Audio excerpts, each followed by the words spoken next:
bench pressing that most people just totally neglect to even think about is the foot positioning, and really just what the rest of their body's doing from about the chest down. A lot of people don't really think about that part because they aren't really aware that those parts do play a role. Bench pressing is a lot more than just lowering the bar to your chest and popping it back up. There's a lot of work that goes into a proper setup. You want your 3 contact points touching. That's going to be feet on the floor, hips on the lower bench, and shoulder blades, upper back, gripping that upper bench. What I'd like to do now is just show you a nice side angle of my entire body on the bench, show you where to flex, show you where I prefer to have your feet positioned, and show you where I prefer to hit the bar on my upper body as well. Now, one thing that I'll see a lot of people do when they line up is they're just going to have their feet, hanging out here. They're going to be hanging way out here, just kind of randomly placed. That's one thing that I don't like to see. What I like to do is get lined up on the bench, and I'm going to ensure right away that I'm going to be on my tiptoes. I don't like to have full contact with the floor because I feel like if I do that, I don't have as much spring on the floor, because you want to generate some power through your legs. So if you're tight and flexed, you're not going to be flat-footed. So get some tightness there, flex those calves, and stay up on those tiptoes. Now you can move them back a little bit. I don't prefer to go for that full-blown powerlifter position, because to be honest, most of us are not competitive powerlifters, and we're not going to go for that full-blown position where they have the monster arch in their back and where they have their feet pulled way back here. You can do that if you'd like, but in my opinion, it's not necessary unless you're going to prepare for a competition. So I like to do a mid-range between a typical flat-footed, feet extended stance and the competitive powerlifter stance. I like to do a midpoint. It's a good way to generate tension without the extreme position of that powerlifter. So I'll back my feet up a little bit, and then I'll sit my butt forward. So I might start here, but I'm going to end up positioned here. Grip the bar, lay back. Now you can see that my legs are in a nice tight position. There's some tension there, tension in those calves, some tension here as well, and my hips are on the bench. Now, one thing that you need to do is you need to make sure that your hips are not fully weighted on the bench. It's good to have a little bit of lift there. They're going to be in contact all the time, but they're not just pressed down on the bench, because there's some tension there with your legs. So you kind of keep your hips light, flex your glutes a little bit. And that's my advice for your hips. Keep them light, but keep them in contact with the bench. Now you'll see that my lower back and my mid back, those areas are flexed too. There's actually a little bit of space there, and that's going to keep my stomach, my core, and my low back tight. That's going to keep the tightness coming up through my toes, through my calves, my quads, my glutes, my stomach, my low back, and then also I have the pinched shoulder blade position. So really there's not an area of my body that is not going to be flexed during my bench press. So all those previous points mentioned are flexed. Shoulder blades are pulled back. I take my natural grip, push off, push my body into the bench to lift that bar off, keep everything tight, lower down to the lower chest, and explode up. In real time,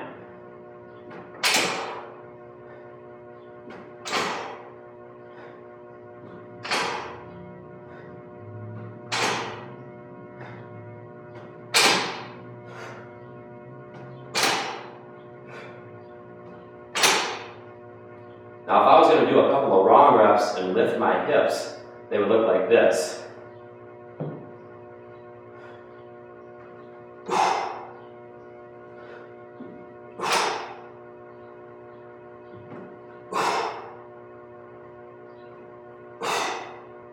Even with this lighter weight, when my 3 contact points went to 2 contact points, I became much more unstable. I was less confident with my bench pressing. And that's just an illustration of the fact that you want to be stable, you want to be firm, and you want to have your 3 contact points in place at all times. Another common mistake that I see people make is to have their feet off the floor and on the bench. Now what they did when they lifted their feet up is they took away their 3 sturdy contact points and they turned their 3 points into 2. Once again, they lack stability. As I lift the bar off, you can see my body move. There was some instability there, and that is a big disadvantage when it comes to bench pressing. You want to be stable. See, even as I sit here, I'm kind of rocking a little bit, and I'm not trying that. It's just an illustration of how unstable you get when you take away your feet. As I do this, I just feel a little less confident. The bar is wavering a little more, and that's not good. You don't want that.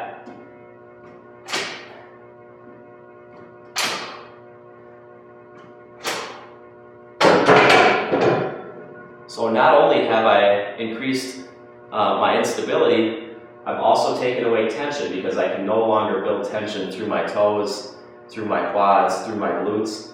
Everything basically from my stomach, lower back down is out of the equation. And really it makes no sense to take half your body out of the equation when you're performing a lift that you benefit from incorporating your entire body. One very important aspect of the bench press is actually where you grip the barbell. 3 typical grips are going to be the wide grip, the close grip, and the standard grip. Now the wide grip, in my opinion, the wide grip is when you have your pinky or your ring finger in contact with the ring on a standard barbell. That's going to hit the chest and the front delts very hard. And it's also going to put a lot of stress on the shoulder joints, so I tend to avoid it. I haven't done a wide grip bench press for years. The second variation is the closer grip. In my opinion, the close grip is when you have your pinky or your ring finger right around that threshold between the polished stainless steel and the knurled stainless steel. What you're going to do with that grip is you're going to end up forcing the stress on the triceps and on the front delts. You're going to take the chest out of the equation more so than the other grips. What we're going to go over today is the standard barbell bench press grip. And to me, that's having your hands just anywhere in between the wide and the close grip positioning. I prefer to just extend my thumbs and place them right at that threshold between the polished and the knurled stainless steel. From that point, I'll take my grip, wrap my thumbs, and I'm all set up to go. Now this standard grip is going to place plenty of stress on the triceps and the chest. The front delts will also be involved, but with a flat positioning, the triceps and the chest are the major points of interest. As soon as I get under the bar, you can notice that my mid-back and my low back are going to be arched. I'm going to keep those tight, and I'm going to keep them firm. I want to do that because I don't want my body to be loose at all. My whole body is going to feel like a coiled spring, tight and ready to explode. I flex my shoulder blades and I keep them tight, so as I come down, they're definitely pulled back together, and even as I come up, I'm pushing up to here and I'm keeping my shoulder blades flexed. The thing that I'm not doing is I'm not pushing up so far that my shoulder blades come apart and I lift them off the bench. Because now I've got a round position there that I can rock on, and that's not very sturdy. Now when I keep my shoulder blades tight, it's a lot different. Even at the top, with my shoulder blades pulled back, I'm sitting on a nice flat, wide, sturdy base. It's a lot harder to rock than it is when I'm rounded, and I can really rock on that half circle that my back is making.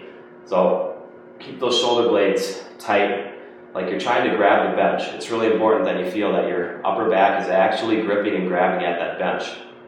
So I'm just going to hit a few reps, keeping that tight shoulder blade position in place.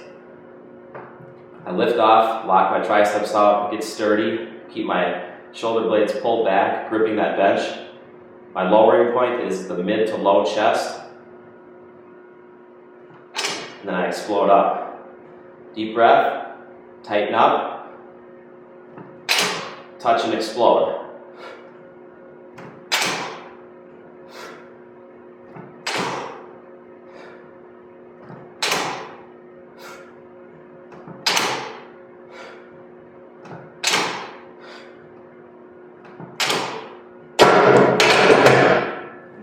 Now, as I did all those reps, I did stay tight. You didn't see me popping my shoulder blades off the bench. That would have looked like this. If I would have come down, pushed up, and not stop here, but push all the way up. And that's a mistake. You don't want to do that. Now I'm a lot more unstable. So I tighten up, and all of a sudden my base is huge compared to the small part of my body that's hitting the bench right here. So stay tight, lower, explode to the point where your elbows are locked out, but your shoulder blades are not pulled apart. What I'd like to do now is show you the actual shoulder blade retracted position versus the wrong position when you're benching. So imagine that I'm sitting on the bench. Imagine that I just push the bar away from me, and this is the wrong position. You can see that I pull my shoulder blades apart and my back is much more rounder. That's that small round base that you don't want when you're benching. Now, if I restart, pull my shoulder blades back, the bar's been lowered, I push up, but my shoulder blades stay back. So my arms are extended fully, my triceps are flexed, my chest is flexed, but my shoulder blades are retracted and back, keeping that nice, flat, sturdy, large base. So we have a couple of right reps here. The back stays tight, back stays tight, and then a couple of wrong reps. You go past the tight point and round out. Many people do this because they feel like they have to push the bar as high as possible towards the ceiling, and that's not the case with a correct bench press.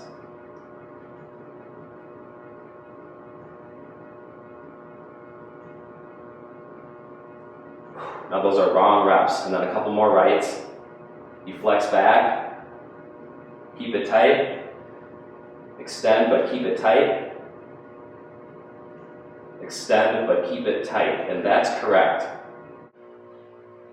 Now I'm going to illustrate where your elbows should be in relation to the barbell. So when you bench, you want your elbows to be under the barbell. If you bring the bar down to your upper chest, there's a lot of stress on your shoulder blades, plus my elbows are not under the barbell. When I press up, I lose a lot of power because I don't have that nice vertical drive.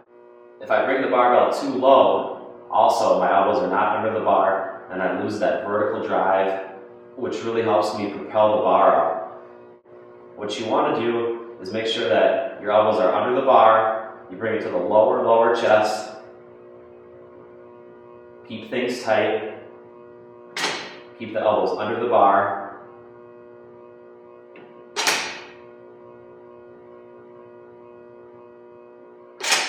And as you do that, you're going to feel best about your pressing. You're going to have that nice vertical power, and it's just going to feel natural. You're going to feel confident, and you're going to feel better than bringing the bar too high or too low. Let's go through a quick recap of the tips that I pointed out to you today. When you're approaching the bench, first things first, you want to make sure that you're conscious of where your feet are at and the fact that there's tension through those calves, quads, and glutes. Secondly, you want to make sure that your hips stay in contact with the bench at all times during your bench press reps. They're lightly in contact, but they are in contact. I don't like to let them sit freely on the bench because I feel like if I flex my glutes and I have some tension there, the chain that flows through my toes up to my upper body doesn't get broken. That tension stays, that firmness stays, and that's the second tip that I'd like you to think about when you're lining up for the bench. Third, you want to make sure that your lower back is flexed. I illustrated the gap that should be between your body and the bench, and you want to make sure that that gap is there at all times when you're benching. Keep it tight and keep that chain firm. Fourth, you want to make sure that your shoulder blades are pulled back into that tight position. Make sure that that's always there as well. You're going to have a larger base to press that barbell from. You're not going to have a rounded back, and you're going to be really unable to rock back and forth. So keep those shoulder blades gripping the bench. Keep them pulling together towards your spine, and you'll be fine when you bench press. And finally, one thing that you want to make sure that you do is bring the bar down to the proper position on your chest. You want nipple line or below. Anything higher is not recommended by me. It stresses out your shoulder joints. It keeps your elbows in an improper position in relation to the bar. You want those elbows to be under the bar so the power drives straight up, straight through the bar, straight towards the ceiling. You're going to lose a lot of power if you bring the bar down to the wrong position on your body. So keep it in that right area, nipple line or slightly below. That's lower chest. And when you do that, it's really going to help you move the most amount of weight. It's going to be less stressful on your shoulder joints, and you're going to feel better about your bench press. If you take this video to heart, use these tips the next time you bench, you're going to feel a difference. You're going to feel like your body's a loaded spring. You're just going to catapult that bar straight up to the ceiling. You're going to keep your base nice and broad because your shoulder blades are flexed and pulled back. Everything's going to feel better. You're going to add weight to your bench press. And honestly, you're going to thank me because your bench is going to improve. As you move more weight, your body's going to grow. You increase that growth stimulus. You overload your muscles more and more and more. And that's going to translate to growth and strength. So the next time you go to the gym, think about these tips. Write them down in your journal. Read them right before you bench. Do them and let me know how it goes. So thanks again and good luck with your benching.